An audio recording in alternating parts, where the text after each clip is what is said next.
Name is Amy. Thank you so much to Alban and Art2Face for having me here at this meetup, and to Emmeline for coordinating. As mentioned, I'm a doctoral student at Ghent University, and this project is a little bit alongside my research. It's a volunteer project that I've been carrying out in Cairo for almost 2 years, off and on. So the context is I'm working with displaced children from Gaza who are living in or near Cairo at this time, following the events of 7 October 2023.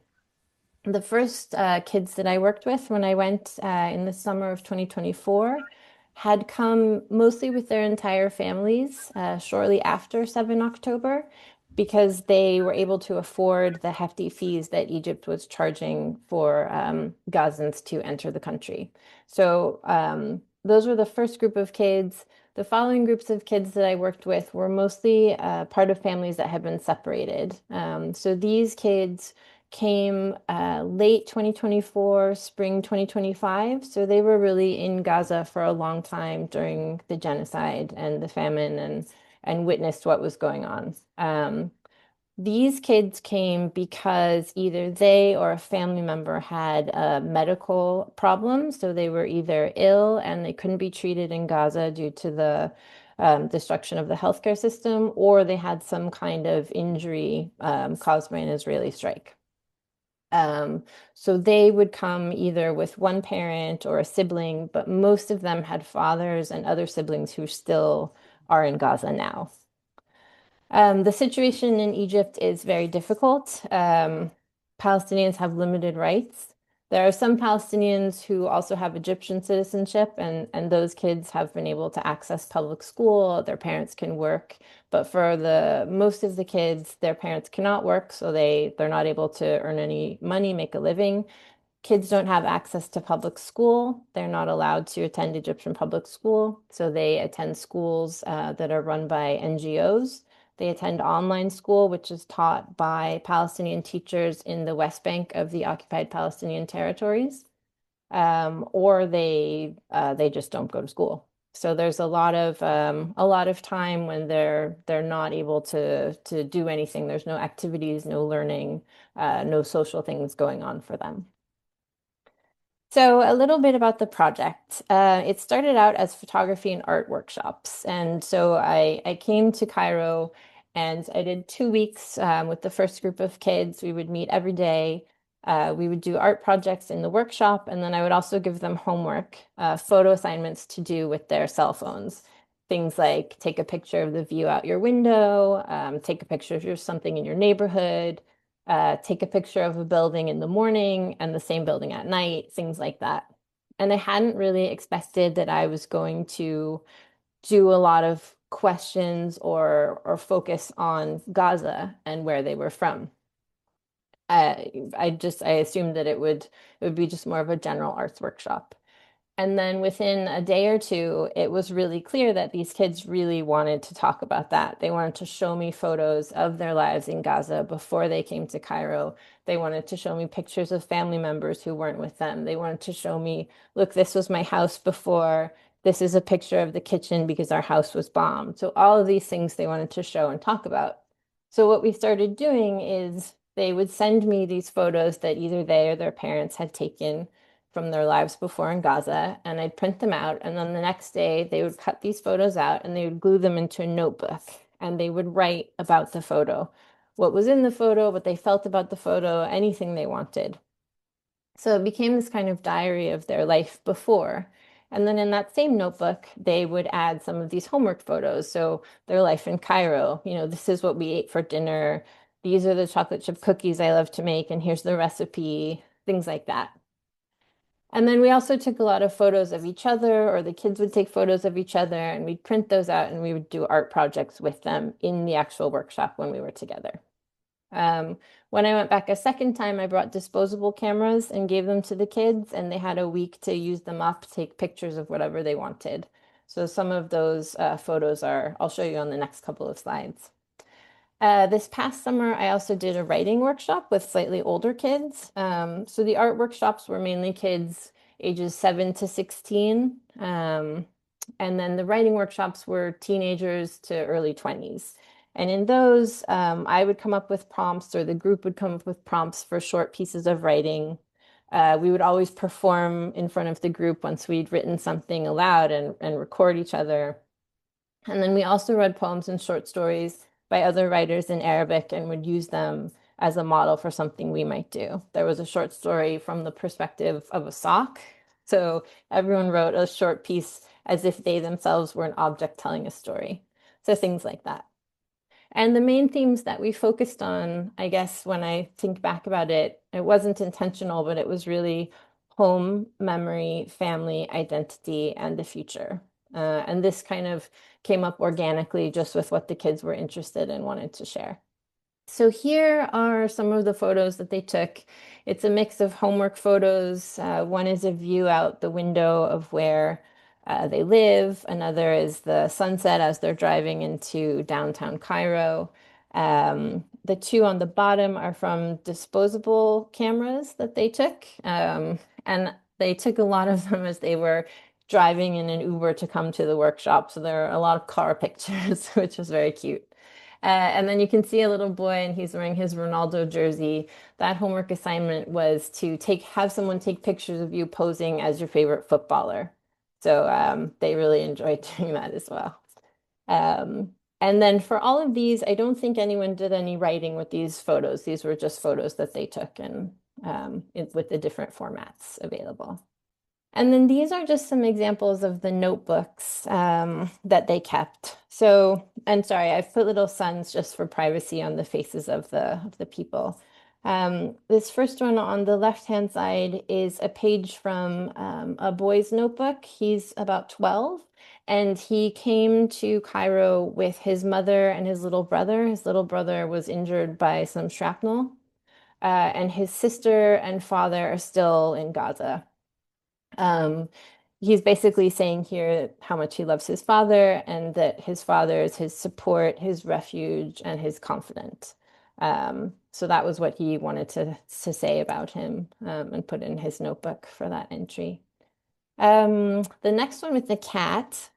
Oh, sorry, just yes. The next one with the cat, it's in English. You can read what she wrote. This girl she was 15 and she came with her mother and her twin brother. They didn't have enough money to pay for the father to come through, so he's still in Gaza now. So you can see she's writing about her cat and she's talking about how the cat had such a hard time when it was still in Gaza and that the cat's depressed and the cat misses her father as much as the girl misses her father. That she would hold the cat when there were bombings, and that she brought her to Egypt, and she wishes her father could come as well. And they did smuggle this cat out of Gaza and into Cairo. And I met this cat, and it was, a center point of their lives. And there were many pictures of this cat. In fact, this is just one. The next notebook page, you can see it's a little girl, and she had wanted this picture of her. It was when she was in Gaza, so it was a couple of years before we did the workshop. And she basically wrote about how happy she was in Gaza and how sad she is now. I think she put something about the flowers that were at her house in Gaza that she misses. And then above that is a homework assignment, which is where I had asked the kids to take a view out their window of where they live. And this girl has written, "That's the view," and there are some cars and a lonely tree. So they filled a lot of notebooks like this, and they really enjoyed doing it. Every day I would get a lot of photos on WhatsApp, and I'd run to the print store, and then we would spend at least an hour of the workshop doing this kind of thing.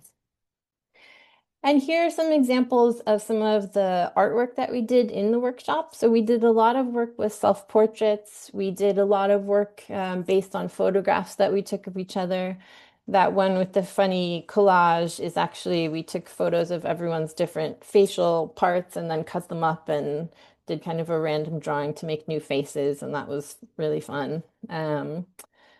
I printed out maps of Gaza and they could write what they wanted on there. So this was Sama's map, and she writes about loving Palestine and that Palestine will be free. Um, Another self-portrait, and then, just decorating photos of themselves. They really loved posing for pictures. this idea of kind of being seen and other people seeing them and being appreciated was really important. Um, and then we were lucky enough for this workshop, we were in an office building and there was a photocopy machine. So we photocopied everyone's head and then they could do writing or decorate their photocopied face. So that's another example there. And these are just a few more of the homework pictures. So I had asked the kids to take a photo of an activity or something they really liked. So this first boy took a picture of himself reading a comic book because that's what he loves to read.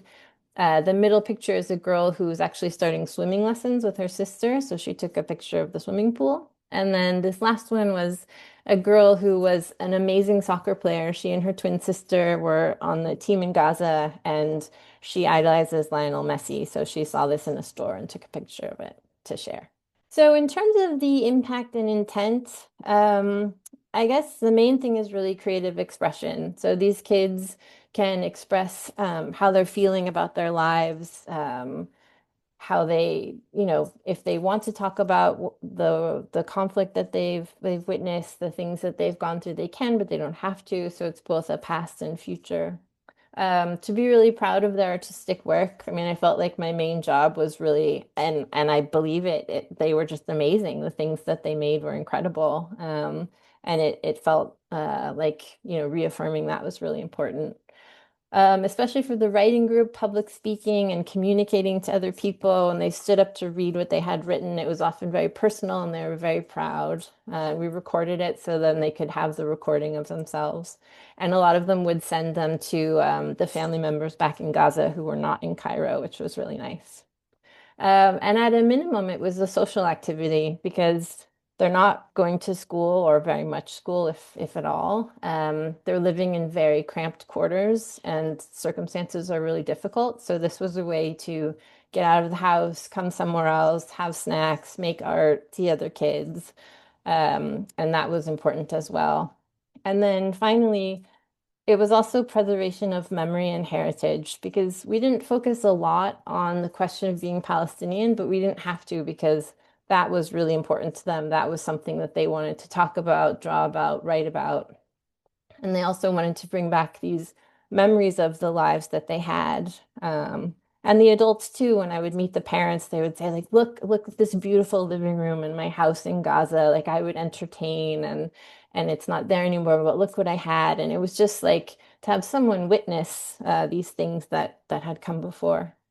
And then in terms of insight and challenges, it was really just about creating a space for the kids to be and be kids and use it as they wanted to, with a little bit of guidance from me about, specific art activities that I thought they would like. But it was up to them to bring what they wanted there. And I felt like my main job was really just being present and curious with the kids and showing them that I was interested, that I cared what they had to show me. I cared about their lives and I wanted to know more. Um, and the biggest challenge was just the adaptability of plans. So, sometimes it was much easier when I would go in the summer. If I went when there was sometimes school, sometimes we'd plan 5 workshops, we'd end up with 2 and not everyone would come. And so just being super flexible. And I feel like I've learned that over time, but it's still difficult. So I'll just leave with a question that maybe to think about, which is how do we balance memory, present realities, and future projection when working with displaced children?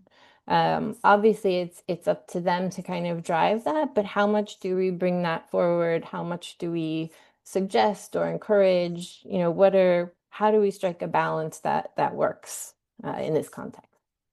So that's it, and thank you very much. I'll put my email in the chat. I'm happy to hear from anybody anytime. And thank you again, Alban.